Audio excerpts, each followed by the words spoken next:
Welcome to Mid-Level Adventurers, a podcast where non-experts talk about the things they love. I'm Jarrod, and with me for this first series is my co-host, Matt Morris. Hello everyone, it's Matt Morris.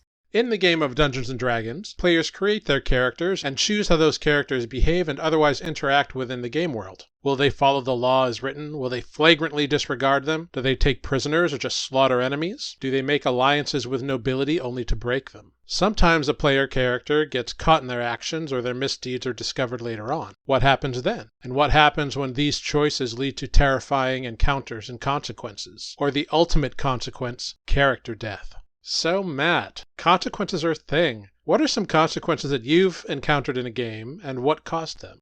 Oftentimes, some of the consequences I've encountered within the game is basically getting in a fight with something because someone was being nosy. And maybe, much as the case of Newly Forged, our last episode, somebody's trying to touch something that maybe they should avoid.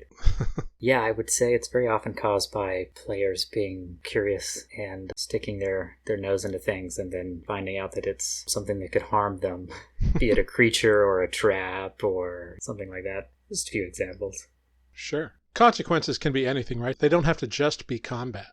That's very true. I think a good game is one where those consequences make sense. For example, in the Waterdeep game that I play in, my gnome fighter had an invitation from the Order of the Gauntlet to join up. But my character was also publicly friends with the leader of the Zentarum, who are like the mob, essentially.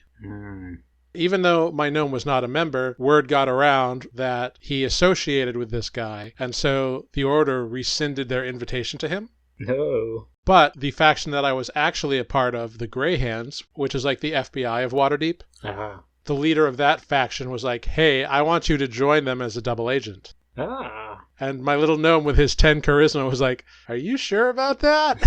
If you could draw a graph of consequences, there would be lines going all over them. Yeah, and it just rolled downhill. And we just had a new consequence of all of that pick up in our most recent game. So that's a lot of fun that my gnome has now ended up as a double agent. Yeah. Well, that brings up my next example of consequences, which are just quite simply player choices. Doing something in the moment that sounds like a good idea, or maybe you don't think you have another choice that may come back around later. Maybe you piss somebody off in a town with a certain quest you did, and then they lay a trap for you outside of town. Things like that. It's just those everyday choices that you have in encounters that can lead to some consequences, and that's part of the story. Isn't that part of good storytelling? Absolutely, yeah. Player choices are a huge decider of consequences. In my home game, one of my players plays a very awkward, kind of weird character because he's from another plane of existence. So he doesn't really get everything that goes on the material plane. For example, the first time he went to a tavern, someone said, we can get you a basic ale, and now he only orders basic ale because he thinks that's actually a drink. Oh, that's nice. That's clever. It's a great character and he's a great player. But because of those character choices, sometimes shopkeepers get fed up with him. Some shopkeepers handle it better than others. It totally depends. Yep. But, it's a consequence. So those shopkeepers may raise prices or suddenly items are no longer available for them. Yep. I've seen a lot of consequences come from people trying to charm, haggle, barter, or otherwise persuade or intimidate. And sometimes the consequences aren't necessarily bad. Sometimes you do end up persuading someone. Maybe you get a price drop on an item, or you get a little bit of intel on something that you wouldn't have got otherwise. But a lot of times, if you don't succeed, the consequence is, okay, now this person's not talking anymore, or, this shop has closed their doors because we offended the poor person. But you're 100% right. They're not always bad. I've seen players that have romanced NPCs because of choices they made. Sometimes you can avoid trouble entirely as a consequence of planning ahead. Which also happened in my last home game. Our rogue had discovered that a certain shopkeep was associated with the Thieves Guild that he's a part of. So he used that connection to get the party information that they would have had to spend time investigating on their own otherwise. So for a small bit of gold, they got a lot of information that kind of beelined them towards their objective in town. It's very smart. Yeah. We're talking about all these things and choices. Brings to mind the question, what sort of behavior elicits consequences in D&D? And I think the short answer is anything. Yes. Players. Just players. players defeat the monster that's been threatening the town, or if they admit to murdering someone, even in self-defense, if they free a captive, if they attend a ball, if they go to one shop or inn over another. Everything's got consequences, and those are just social consequences between players and NPCs, or players and factions, or governments, or towns, or whatever. That doesn't even bring combat choices into play yet. That's very true. Something that I touched on earlier, sometimes the lack of planning, I see more often than not, lead to some consequences that could be combat, could be something else, right? You can plan for a variety of things. It doesn't have to be combat. It could be conversation. Curiosity, very oftentimes, is a behavior that elicits some consequences. Maybe we should rest, but what if we just go one more room in this dungeon and see what's in there? Yeah, and sometimes knowing when to take that short rest can be a total game changer in what happens the rest of the day. Oh yeah, even something maybe as simple as, should I use this spell slot now to do this in this encounter and be out of spell slots for the next thing, or should I hold it off? You know, what if we fight something worse? Of course, I'm alluding to combat now again, but yeah, ultimately the choices you make all the time are going to have consequences, especially in a normal encounter. It happens to me a lot in the games that we play, that you're constantly making decisions on whether should I do these things now, but what if I don't get to take a long rest before the end of the day? So if we get ambushed later, am I going to be unprepared? Right. Well, that kind of leads right in to our next question. What sort of consequences scare you as a player? And I think you've been alluding to a big one as a spellcaster, spell slots.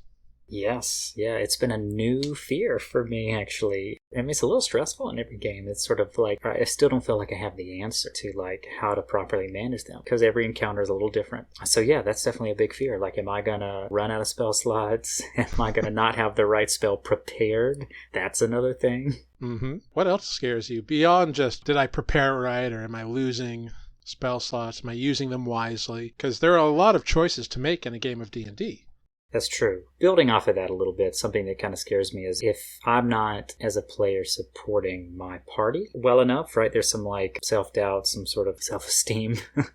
And the consequence to that is somebody might get hurt or something bad happens to a party member. But I think even bigger in a lot of ways, a sort of consequence that scares me as a player is my player choices, or as a party, our choices, and what outcome we choose for certain encounters. How is that going to affect us down the road? How is that going to affect things down the road? Something just happened in Newly Forged. Yeah. My player did something that in the moment felt like I had seconds to make a decision, and it was either everyone dies here or I do this thing and spare us, and immediately I knew this is going to be a problem later.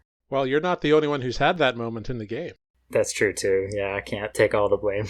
So what kind of havoc have we unleashed upon this world just in like us being out and about in the world? So that's kind of scary. It also is interesting, of course, right, from the narrative standpoint. For me, when I play, being responsible for another character's death, having my character's mind get controlled or not being close enough to administer aid, anything that affects another player really kind of freaks me out. If my character rushes into a situation and gets killed because of choices I made, that's on me. I did that. Right. But if a choice I make affects another player's character in such a high-risk way, that really scares me and that bothers me. I'm the same. Yeah, and honestly, it scares me more than any particular monster. Ancient Red Dragon, Beholder, Mind Flayer. Those are all scary things to fight in battle, but yeah, ultimately, the idea of, for lack of a better term, aiding in the death of another character, that's really gut-wrenching to me. Oh, yeah. I'm playing right now what I would call a support class. I've played another, even when I was playing a druid in our other campaign, I would kind of consider his role to be a support class too. That's what he became. And in both cases, and this is just part of me, I guess, adding a little bit to my characters each time. I get so worried about, like, do I kill this monster quickly or do I save that spell slot in case somebody goes down? Right. I'm curious, what's the most intimidating or scariest encounter that you have ever had? It's a good question, actually. Because Jarrod throws quite a lot of intimidating encounters at his players. So let's see. I mean, the Roper's up there now. The Roper, which as Jarrod told us later, I didn't think anybody was going to interact with this thing, and it became like no one knew how to defeat it. Yeah, it was a reskinned Roper. Normally those are cave monsters that look like stalagmites or stalactites. Like they crawl around on ceilings and then send their tendrils down from the ceiling and like grab people on the floor and lift them up. So that even if you smash the tendrils, they fall and they still get hurt. Right. This particular roper had disguised itself as a cactus, and the tendrils that shot out at first looked like thorns, but then they just and they got a party member and battle ensued. Battle ensued equals all party members, except for one, got ripped off the ground and wrapped up in one of the roper tendrils and dragged toward the monster from a distance of about 40 feet. Yeah. They are scary things really at any level. But yeah, you guys did great. You defeated it. Yeah, we did. But then hot on the heels of this roper, we had an encounter with something that quickly proved to us that it could easily wipe us all out in a couple of moves. And that topped the cake of the roper even, because at least with the roper there was a chance we had to defeat this thing. I got the sense with the second encounter, I won't spoil anything. Go watch the episode if you're curious. That I was like, no, we're in some deep trouble here. This could all end now. And really, to tie this back into consequences too, unfortunately, a decision that my player made, not thinking that it would be an antagonizing move, well, it did just that and antagonized this creature to attack us immediately. Yeah, it got rough. That was scary. Yeah, undead are sensitive about certain things, especially intelligent undead. Yeah, and I'm playing a cleric who has really, this is his first encounter with an undead, so he got very nervous. Yeah, what you did made total sense in the moment, but it had a consequence. Had it succeeded, it would have been a very different scenario. Yeah, it literally scared him. Scared me a little bit too. I was like, oh, okay, everybody's going to die. It's going to be my fault. It scared my character. He had to take a moment. He's got a lot of thinking to do after that. Yeah, that was definitely an interesting encounter from the DM side as well, because I did not expect you to just try and turn it. I was like, oh, all right. Because in the past, your character's been very like, well, let's talk to it first. Here's another thing about consequences too, I guess. Trying to play to your character. I've seen bad consequences come from players playing truths of their characters, right? Doing what their character would do, even if you as a player know that's probably going to get you in trouble. Yep. Sometimes it feels like things happen so fast in a game too. So like in that moment, I tried to do what I thought that character would do in that moment. And he's normally a very wise character in hindsight. He kind of cast aside that wisdom a bit and just did something kind of brash, and it had some consequences. Looking back and analyzing it, was it the best decision? Who knows? We'll see. Well, on the flip side of that, after the morning that your party had with that roper fight, going into another big battle was a very daunting prospect. So attempting to make the thing run away and avoid the conflict was a solid idea to defend your party. Just didn't work. Yeah. And it is funny because that character, 99% of the time, he's like, let's talk about it first. And he's a terrible diplomat. He's almost never succeeded on anything persuasive, but he's willing to be like, if I can convince you to just, let's not have a fight. There are many roads to many destinations. It's true. We'll see where this one leads us. Well, I think my most intimidating encounter as a character was probably the first character I ever had. The way he died was he walked into a room with his party, and there was a massive demon in the room. Coming up on this massive thing, taking up this entire massive room is just scary. And especially if that thing is angry at you and your friends. Mm-hmm.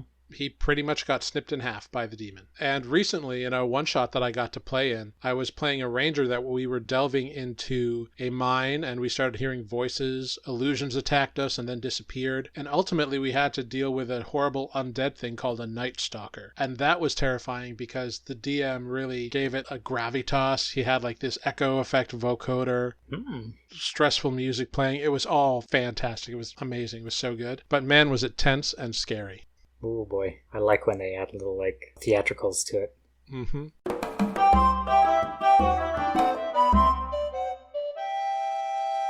One thing we like to do here at Mid-Level Adventurers is go to our tavern corner and talk about what we are imbibing tonight. So Matt, what are you imbibing this evening? Well, tonight I am imbibing a strong ale. So I think this is a new category for me. It is from a brewery in Kennesaw, Georgia, called Dry County Brewing. And I can't remember. I think I've had something on an episode from them. I can't remember exactly or not. But anyway, this is the Kennesaw Bourbon Ale. And what it is the brewery is also a distillery. So they take some of the oak that they've kept some whiskey in, and they use it to age some of this ale. So you get a little bit of a bourbony sort of flavor to it, a little extra vanilla. And overall, it's just got a very nice, malty, a little sweet taste throughout. It would otherwise just be sort of an amber or a darker ale. The reason I think it's called a strong ale is because it's a little bit higher in the alcohol than a normal ale would be. It's at 7.5, which is touching into some stout territory, but it's not very dark. It's not a full-on brown ale or anything, but it's got some of those bolder flavors due to the aging of the oak that was involved in the bourbon storing process. Yeah. So yeah, it's very nice. I'm a big fan of it. How about you? What are you imbibing tonight? So tonight I have gone for a cocktail, a classic Ooh. cocktail that I am personally a big fan of, a gin and tonic. Oh, that's a good one. Not just any gin. Tonight I am drinking Seneca Drums Gin, which is made by Finger Lakes Distilling up in Burdett, New York. And it's really quite good. I acquired this gin during my best friend's bachelor party. One of the things we did was we went to the distillery, and they also make a lot of other products. They make a lot of ryes and whiskeys. They make the Mackenzie line. Okay. But I like this Seneca Drums Gin. It's actually won awards. I think it won the best spirit at the Food and Wine Classic in New York at some point. Oh, very cool. But it's like a zippy, fresh gin. It's got nice, strong juniper. Oh, very good. Which I really like in a gin. Me too. I don't like gins that try to cover up the juniper, which is why I'm not a big fan of other gins that are heavy in cucumber or elderflower or whatever. Yeah, at that point, it's just go drink vodka. Right. I want to taste the Christmas tree. Yeah, no, I agree, 100%. But my gin and tonic recipe is very simple. I am using a different tonic than I normally do. Ah. I am using Fever Tree tonic water. They have a couple of different types. Yes. I am using the Indian Fever Tree tonic water.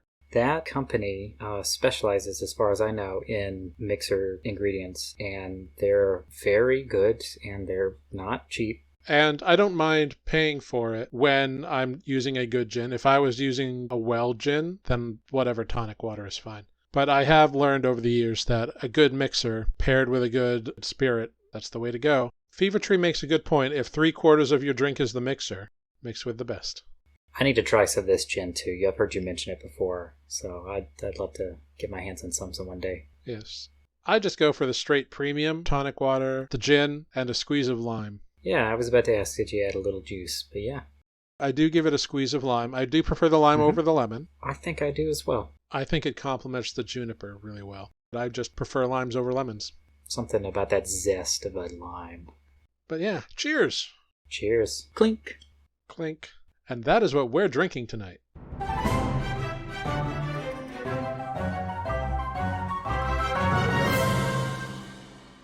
Well, I think that brings us to the big consequence, doesn't it? Yeah, we've been sort of dancing around the subject a bit, but ultimate consequence is character death, isn't it? Yes. Or total party death. Yes, the TPK. Yeah. Character death can sometimes be reversed if everybody survives, if enough people survive. Correct. But a TPK, that's a rough one. Hard to come back from. But yeah, the ultimate of consequences, character death. And honestly, there are multiple ways that a character can die. First off, there's hit points. You take enough damage, your hit points drop to 0, and you have to start making death saving throws. What are death saving throws? They're just a straight d20 roll. On a 10 or higher, it is a success. 3 successes and you stabilize, and you don't have to make death saves anymore. You stop bleeding out. However, a 9 or below, that's a failure, and 3 failures, your character dies. Statistically, the odds are in your favor because you have 10 through 20 as a success and only 1 through 9 as a failure. So statistically, you are more likely to stabilize. We have put those statistics to the test, though. Yes. However, there is always the possibility of a natural 20, which will give you 1 hit point automatically, and death saves are made at the start of your turn, so you can hop up and take a full turn. However, there is also the natural 1, which unfortunately counts as 2 failures. Oh, yeah. And that is how a certain party member died for the first time. There's also an example where you can take so much damage that your character dies outright and you don't even make death saving throws. And the way that happens is if you take so much damage that it meets the negative value of your hit point maximum. For example, if you have 10 hit points, That is your max hit points. And you take 20 damage. Well, you take the first 10 and you drop to 0, but then you take the second 10 and you drop to -10. Mm-hmm. And your character dies outright. You don't make death saving throws. Now, in the Dungeon Master's Guide, it calls out most monsters and NPCs, once a player character falls down unconscious, they tend to not attack it because there are other threats around. And that's kind of a way to give that player some space and not just like start stabbing and stabbing. But there are NPCs that will do that. An intelligent NPC who knows that the party has a healer may try to permanently take out someone who's fallen. Mm-hmm. Big bosses are very dangerous in that respect. Or they may honestly just do enough damage outright if your party's already hanging on at 1 or 2 hit points. Also true, if you're not at full hit points and you take a fireball, you may die outright. It is possible. And that way of death, that outright damage death, that is so much more of a mental impact and so much more intense to me. Mm-hmm. Because you don't have a chance to intervene, nobody can pop a good berry in your mouth, nobody can heal you back up. Right. And players invest so much into the characters that they create that it is a real heartfelt moment when a character dies in any way, but especially in that way. Oh, it is. Yeah, it always seems to come as a surprise too.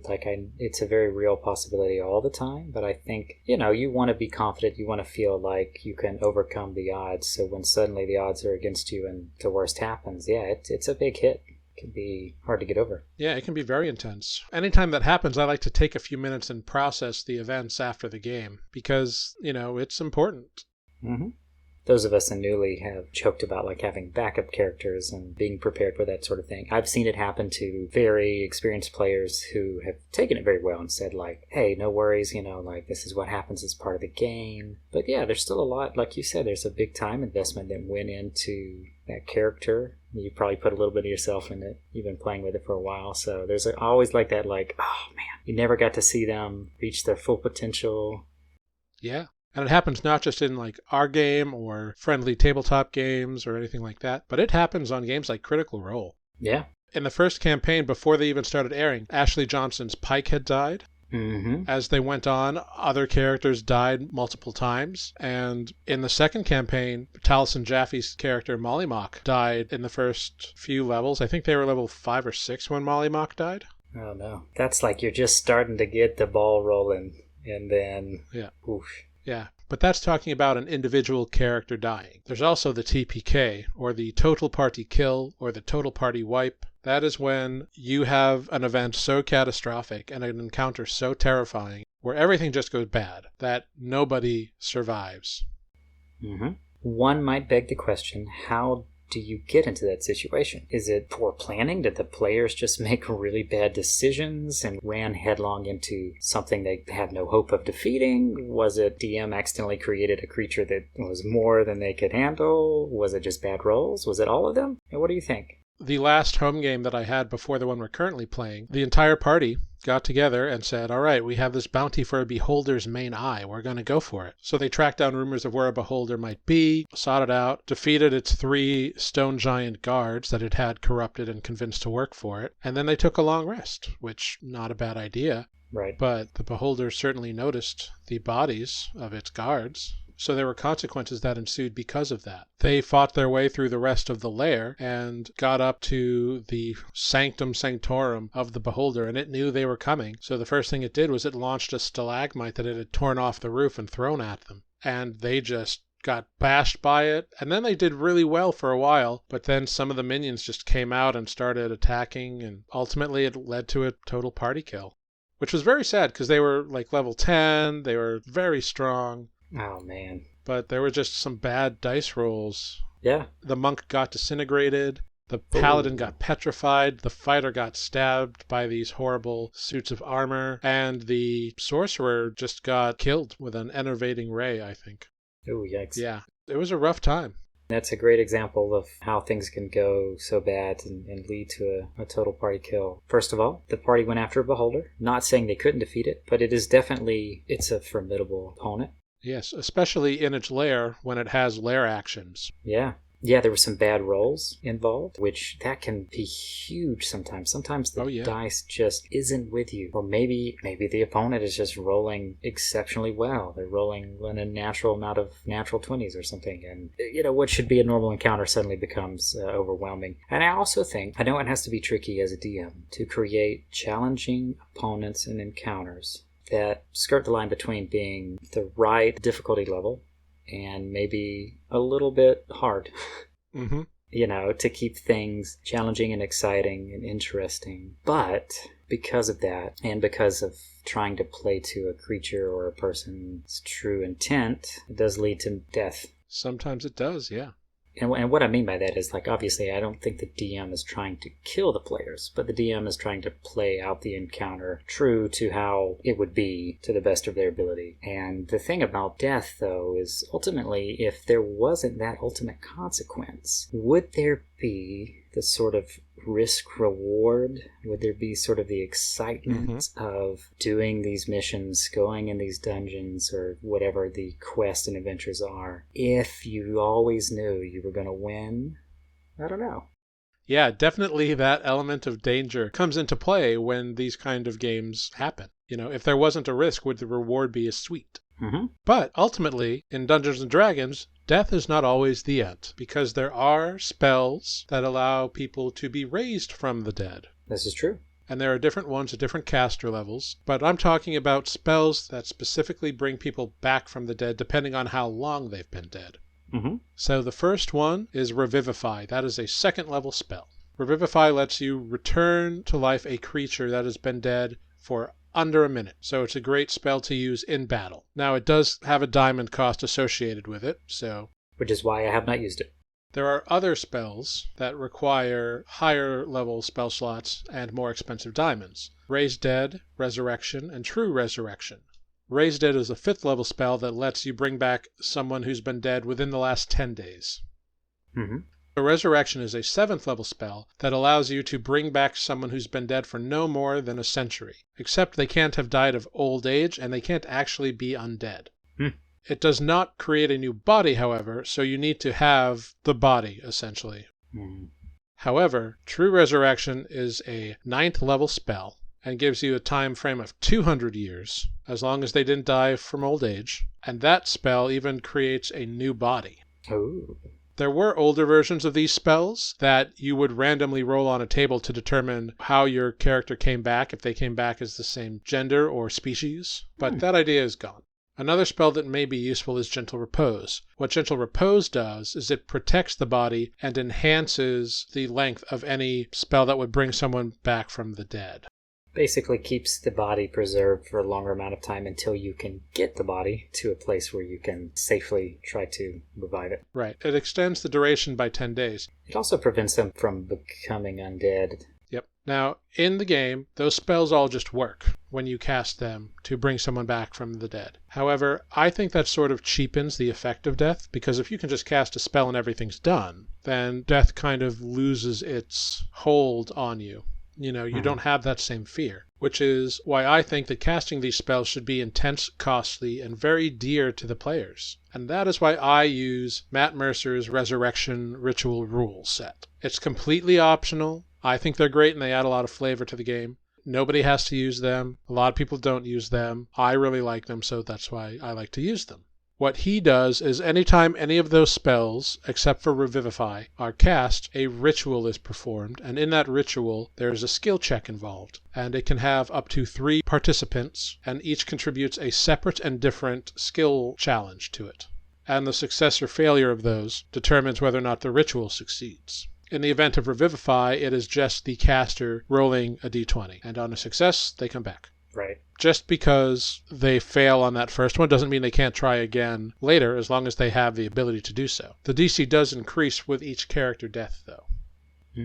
I'm not going to go into all the details about that. If you're interested in finding out exactly what those rules are, Matt Mercer has posted them on Twitter. I think they're still on the Geek and Sundry archives somewhere. So by all means, feel free to check those out. I highly recommend them. I think they add a lot of great flavor to a game. So if you're a DM, check out Matt Mercer's Resurrection Ritual Rules. And if nothing else, it might inspire you as a DM to create your own rules. Yeah. I do have one question for you, though, as a player who has recently contributed to a resurrection ritual. Mm-hmm. What do you think about them? Yeah, no, I liked it. Like you said, for purposes of flavor and for the storytelling, it was very interesting, very unique. It wasn't just, somebody rolls die, oh, it's this, okay, we succeed. Even though it was involved, there was a process, there was contribution from other party members. It was kind of a thing, and it kind of raised the stakes, I think, a little bit too, in some ways. It was good. It was a nice part of the episode, I think.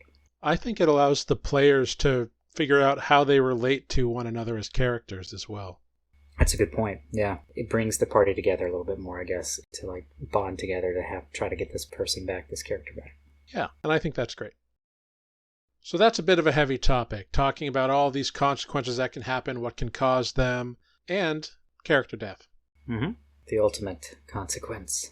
Character choices always lead to consequences. Sometimes those are beneficial consequences, and sometimes they're not. And sometimes they even lead to character death.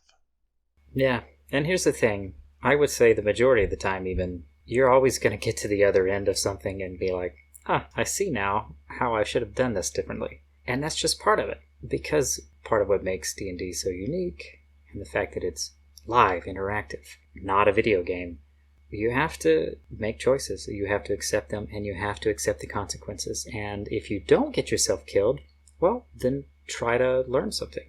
It's not a video game. You can't save at a checkpoint, try something out, which is hilarious because that's how I play video games. I'm so neurotic almost with I didn't do that exactly like I wanted. I have to restart. This is not that game.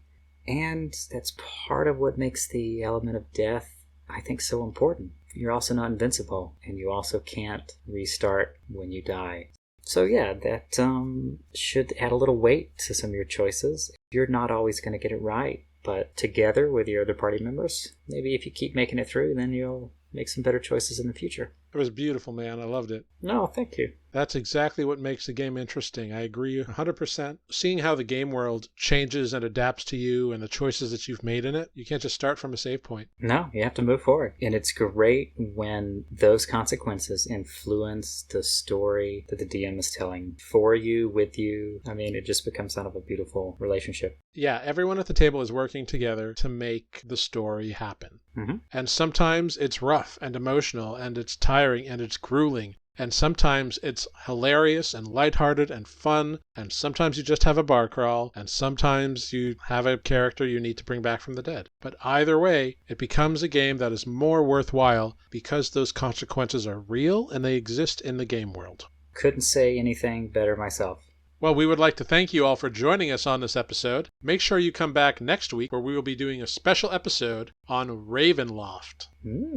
Remember to check out our friend and the composer of all the music used on Mid-Level Adventurers, John D. Ivy, on SoundCloud.com.